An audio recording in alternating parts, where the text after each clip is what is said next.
مولا کعبہ دکھا دے مولا کبھی گرد کعبے کہ میں بھی تو گھوموں کبھی میں بھی کعبے کی چادر کو چوموں کبھی گرد کعبے کہ میں بھی تو گھوموں کبھی میں بھی کعبے کی چادر کو چوموں مجھے بھی دکھا دے خدایا حرم وہ مجھے بھی دکھا دے خدایا حرم وہ پرستی رحمت کی بارش جگہ کعبہ دکھا دے مولا مولا کعبہ دکھا دے مولا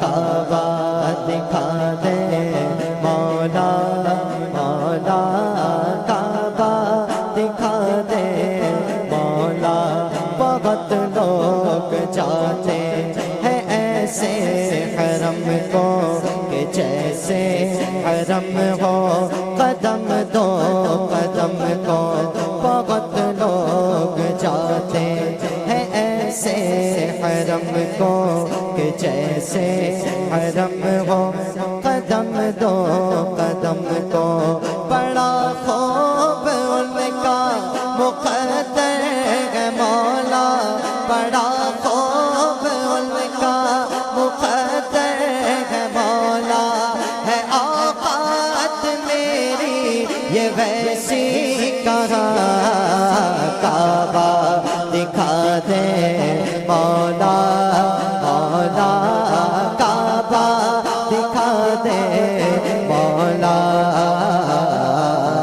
کعبہ دکھا دے مولا مولا کعبہ دکھا دے مولا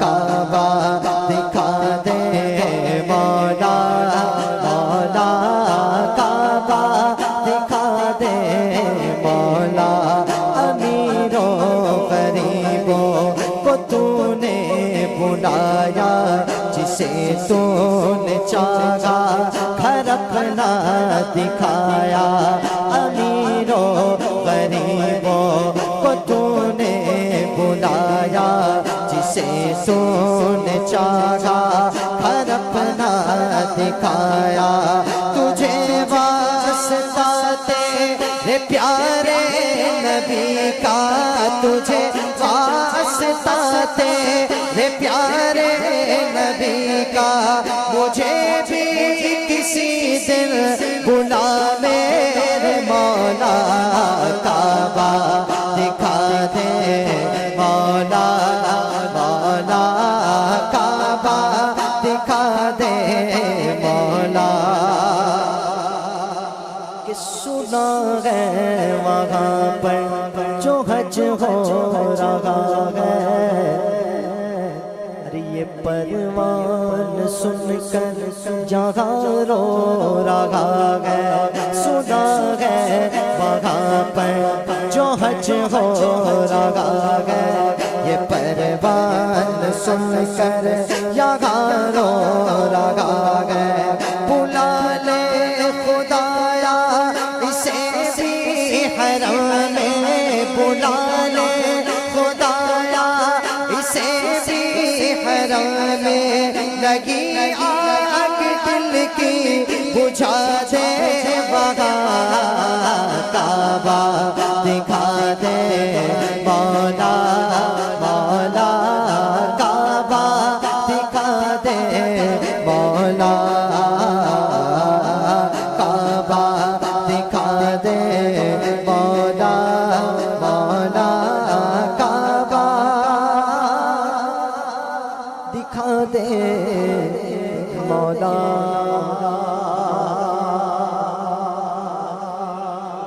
اور بلند آواز سے کہہ دو سبحان اللہ آئیے نعت پاک کے چند اشعار پیش کرنے کی سعادت حاصل کرتا ہوں حسب عادت سب سے پہلے کلام الامام امام الکلام کلام سیدی اعلیٰ حضرت فاضل بریلوی پیش کرنے کی سعادت حاصل کرتا ہوں بڑا زبردست کلام ہے امام نے کہا ہاں سنتے گئے کہ محشر میں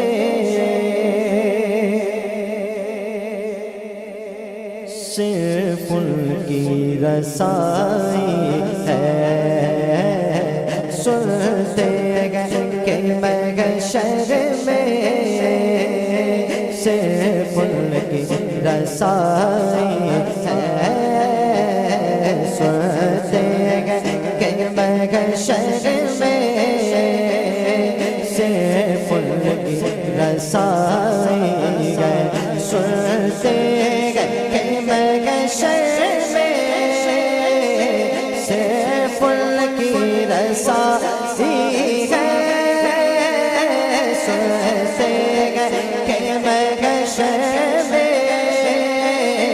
صرف ان کی رسائی ہے، کیول کی رسائی ہے،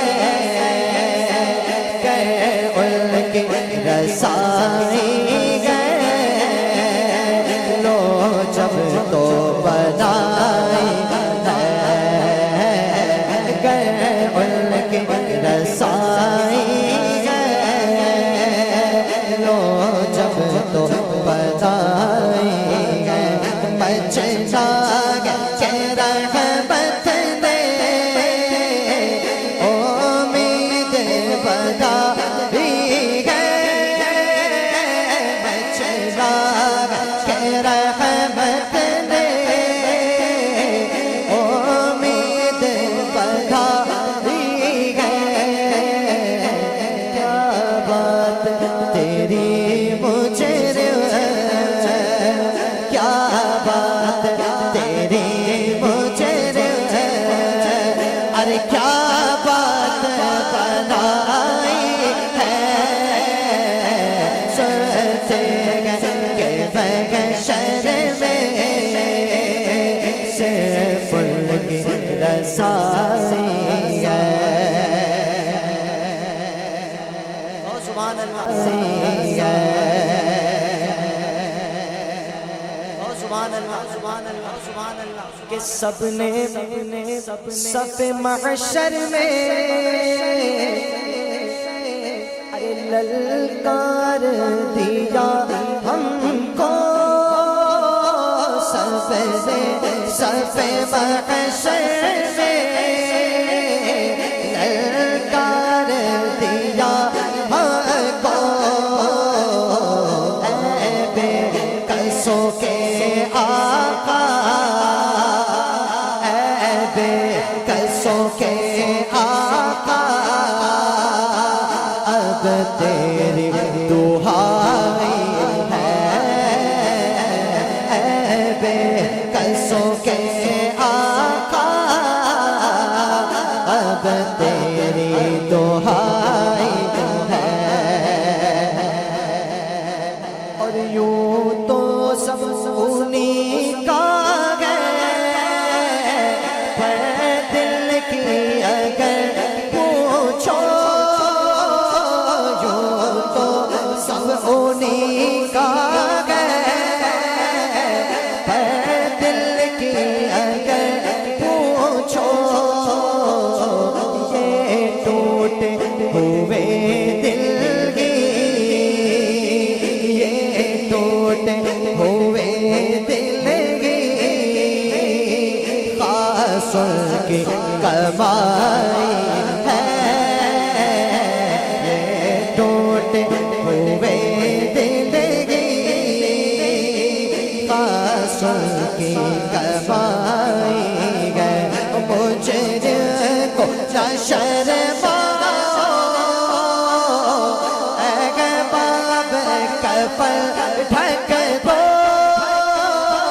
مجھے کو نہ شرماؤ،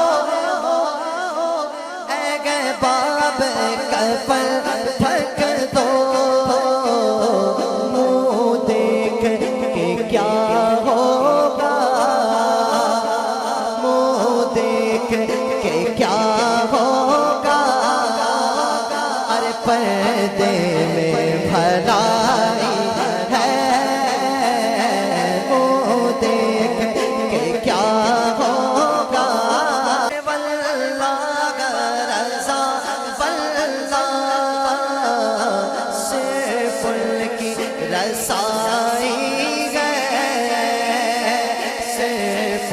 کی رسائی ہے، صرف ان کی رسائی ہے،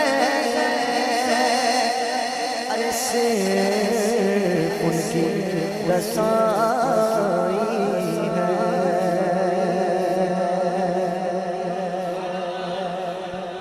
زمین و زمان تمہارے لیے،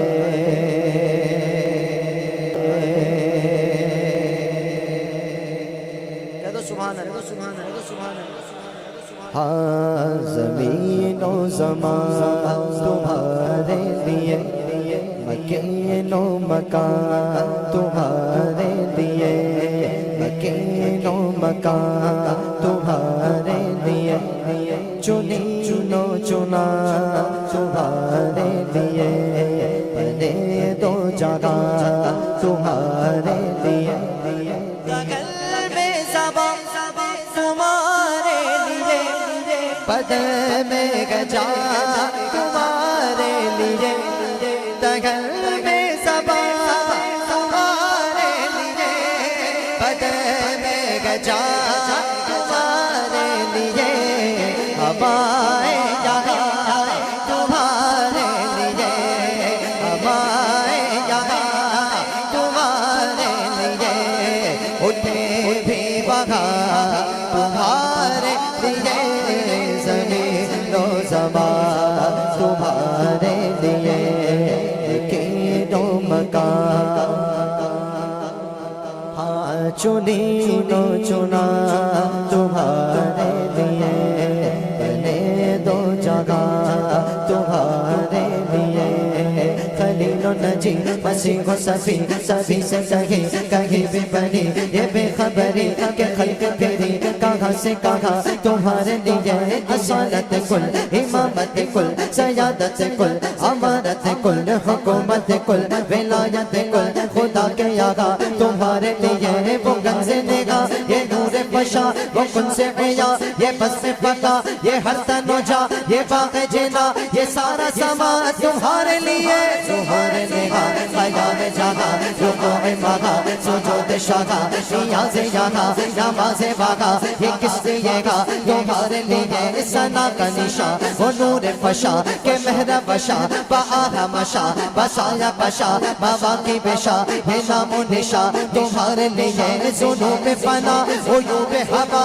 قلوب صفا، خطوب روا، یہ خوب عطا، غروب زدا، بے دل و جا تمہارے لیے، تمہارے لیے، میدان جہاں، رکوع مہا، سجود شاہا، نیاز یہاں، نماز باغا، یہ کس لیے گا تمہارے لیے، تمہارے لیے، تمہارے لیے، تمہارے لیے، تمہارے لیے، تمہارے لیے، تمہارے لیے، تمہارے لیے، تمہارے لیے، تمہارے لیے، تمہارے لیے، تمہارے لیے، کہو تمہارے لیے، تمہارے لیے، اشارے سے چاند چیر دیا، چھپے ہوئے خلق کو پھیر لیا، اشارے سے چاند چیر دیا، چھپے ہوئے خلق کو پھیر لیا، کہے ہوئے دل کو عصر کیا، کہے ہوئے دل کو عصر کیا، یہ تاب و تبا تمہارے لیے، زمین و زمان تمہارے لیے، مکین و مکان تمہارے لیے، چنی و چنا بنے دو جگہ، یہ شمس و قمر، یہ شام و سحر، یہ برق و شجر، یہ باغ و ثمر، یہ تیغ و سپر، یہ تاج و خبر، یہ حکم روا تمہارے لیے، کمال مہا، جلال شاہا، جمال حسا، میں تم ہو عیا کہ سارے جہاں، بے روز فقا ذل آئی نسا تمہارے لیے، یہ فیض دیے، وجود کیے، کہ نام لیے، زمانہ جیے، جہان لیے، تمہارے لیے، یہ حرمیہ تمہارے لیے، صاحب کرم روانہ کیے کہ آب نعم زمانہ پیے جو رکھتے تھے غم وہ چاک سیے یہ صدر بدا تمہارے لیے عطائے عرب جلائے کرب فیوز عجب بغیر طلب یہ رحمت رب ہے کس کے سبب برف پہ جگہ تمہارے لیے دور کو جا سفار تو کیا کہ عرش اولا پہ دور رہا یہ حد سے برا وصال میرا یہ رفعت شاہ تمہارے لیے جینا میں چمن چمن میں سمن سمن میں فبن فبن میں دلہن سزائے محن پہ ایسے مینن یہ امن و اما تمہارے لیے خلیل و نجی مسیح و صفی خلیل و رضی رسول و نبی عتیق و وسیع ولی و علی صدا کی زبا تمہارے لیے یہ مرحمتیں یہ کچی متیں نہ چھوڑی لتے نہ اپنی گتے قصور کرے اور ان سے بھرے قصور جلا تمہارے لیے سنا کا نشاں وہ نور فشاں کہ مہر وشاں بہا مشاں بسایا بشاں بابا کی بشاں یہ نام و نشاں تمہارے لیے بنا بدرت بقا ببرت سے ہر دو جہت فگرد سرت ہے مرکزیت تمہاری صفت یہ دونوں کما تمہارے لیے تمہارے لیے تمہارے لیے تمہارے لیے تمہارے لیے تمہارے لیے تمہارے لیے تمہارے لیے تمہارے لیے تمہارے لیے تمہارے لیے تمہارے لیے کہو تمہارے لیے تمہارے لیے صبا وہ چلے کہ باغ پھلے وہ پھول کھلے کہ دل وہ بھلے سبحان اللہ سبحان اللہ صبا وہ چلے کہ باغ پھلے وہ پھول کھلے کہ دل کو بھلے لیوا کے تلے لیوا کے تلے سنا میں کھلے رضا کی زبان تمہارے لیے زمین و زمان تمہارے لیے مکے تو مکان تمہارے لیے چنی نو چنا تمہارے لیے بنے تو جگہ آقا تمہارے لیے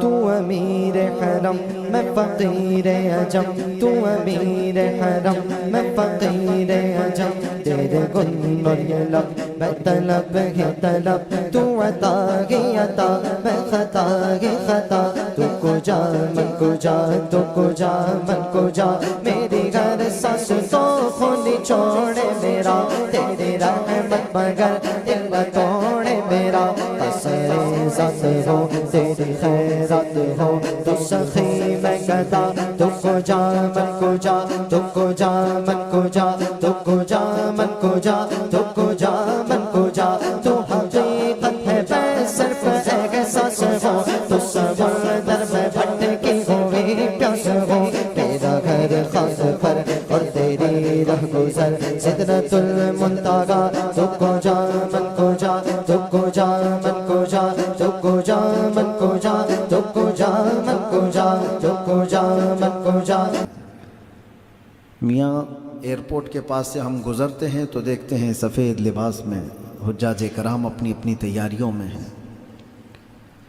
جس بھی محلے میں جائیں تو سننے میں بات آتی ہے کہ فلاں جگہ سے حاجی جا رہے ہیں اور حجاج کرام کے لیے دعوتیں ان کے اعزاز میں محفلیں سب کچھ اسی مہینے میں یا اس سے قبل چلتی رہتی ہیں. اور جب بھی یہ مہینہ آتا ہے تو شاعر تڑپ کر کہتا ہے ذکر تھا آخری مہینے کا تذکرہ چھڑ گیا مدینے کا. اور جب مدینہ طیبہ کا ذکر چھڑ جاتا ہے بے قرار دلوں کی تڑپ بڑھ جاتی ہے. آج ہماری یہ محفل بھی حجاج کرام کے اعزاز میں ہے. قطعاً یہ نہ سمجھے کہ یہ میرے لیے محفل ہے، بلکہ اس محفل میں بہت سارے حجاج کرام ہیں جنہوں نے سفر بیت اللہ کا ارادہ کر لیا ہے، اور ہم نے خصوصی آج محفل نعت ہی رکھی تھی، میرا بیان نہیں ہے، اس لیے کہ ان کے نعتیں سنتے ہیں تو دل کے اندر حضور پاک صلی اللہ تعالیٰ علیہ وسلم کے دربار میں پہنچنے کی تڑپ بڑھ جاتی ہے۔ قاری حنیف رضا صاحب برکاتی سے آپ اور دیگر ہمارے مداحان رسول سے سن رہے تھے، سب نے اپنے اپنے مد بھری آواز میں بارگاہ مصطفیٰ تک ہمیں پہنچانے کا بھرپور مزہ دیا۔ اعلیٰ حضرت فاضل بریلوی کو سن رہے تھے آپ۔ اعلیٰ حضرت کو سمجھنے کے لیے، ان کے اشعار کو سمجھنے کے لیے اعلیٰ دماغ بھی چاہیے ہوتا ہے۔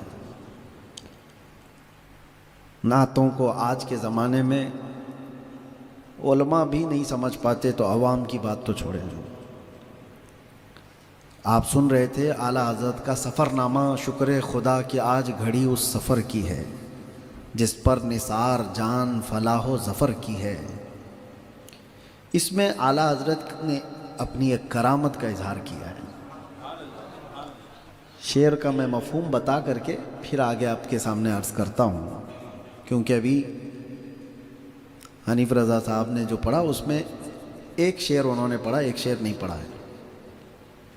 جو قصیدہ ہے اعلیٰ حضرت کا وہ سفر میں جانے سے قبل اعلیٰ حضرت نے لکھا ہے۔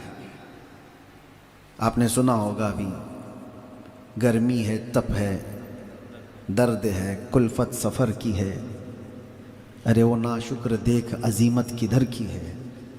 اسی میں آپ کو پہلے فارسی کے کچھ چیزیں بتا دیتا ہوں، پھر آپ خود ہی سمجھ جائیں گے۔ ہمارے دن کے 24 گھنٹے جو ہے اس میں 8 پہر ہیں، اس میں سے ایک پہر ہی آپ لوگ یوز کرتے ہیں زبان میں، 2 پہر ہیں۔ 2 پہر کا مطلب آپ سمجھ گئے، دوپہر کا کھانا، دوپہر کا مطلب 12 بجے والی۔ ایسے پورے 24 گھنٹے میں 8 پہر ہیں، سمجھ رہے ہیں؟ وہ 2 پہر ہے، مطلب دوسرا والا پہر ہے، اس سے پہلے ایک پہر ہے، اور 2 پہر کے بعد جو شام آتی ہے اس کو سہ پہر کہتے ہیں۔ سہ پہر، چہار پہر، پہر کا مطلب جو ہے ایک پارٹ۔ بات سمجھ میں آئی؟ تو 24 کو اگر آپ 8 میں ڈیوائیڈ کریں گے تو 3 گھنٹے کا ایک پہر ہوتا ہے تقریباً، ٹھیک ہے۔ اس کے علاوہ کچھ اور بھی چیز میں آپ کو بتاتا ہوں۔ فارسی میں جو گنتی ہے نا، 1 2 3 4 5 6، یہ جو علماء ہوں گے وہ سمجھتے ہوں گے، یا پھر جو اردو میں مہارت رکھتے ہیں وہ بھی سمجھتے ہیں۔ بست کہتے ہیں 20 کو۔ ابھی تو ایران کا ذکر زیادہ ہو رہا ہے تو فارسی آپ بھی سمجھ لیجئے، کیونکہ وہ لوگ جتنے بھی اسٹیٹمنٹ دیتے ہیں وہ فارسی میں ہی دیتے ہیں، چاہے ان کو ٹرمپ کو بولنا ہو چاہے سعودی کو بولنا ہو، وہ اپنی فارسی میں ہی بولتے ہیں۔ بست کہتے ہیں 20 کو، دہ جو ہے وہ 10 کو کہتے ہیں، دہ بست سی 10 20 30، اور چہارم جو ہے نا 4 کو۔ اتنا تو سمجھ میں آ رہا ہے؟ بست اور چہارم کا مطلب ہوتا ہے 24۔ آپ باؤنس تو نہیں جا رہے ہیں؟ کچھ چیزیں مجھے پہلے آپ کو بتانا ہے، کرامت دکھا رہے ہیں اعلیٰ حضرت کی۔ اعلیٰ حضرت کی کرامت بیان کرنا ہے تو اس سے قبل سمجھانا ہوگا، ذہن کو قریب کرنا ہوگا۔ پھر میں شعر پڑھتا ہوں۔ بست کہتے ہیں کسے؟ 20 کو۔ بست و چہارم کا مطلب کیا ہوا؟ 24۔ 3 چیزیں میں نے بتایا، پہر کا بھی بتایا، بست و چہارم کا بھی بتایا۔ ماہ کہتے ہیں فارسی میں چاند کو۔ ماہ کس کو کہتے ہیں؟ چاند کو، ٹھیک ہے۔ یہ لفظ سمجھ میں آ گئے۔ یہ سب کو رکھ کر کے ایک اور بات، ہم سنیوں کو سب کو پتہ ہے، اعلیٰ حضرت کا جو دن، غوث پاک کی 11ویں مناتے ہیں، غریب نواز کی 6ٹھی مناتے ہیں، اعلیٰ حضرت کی 25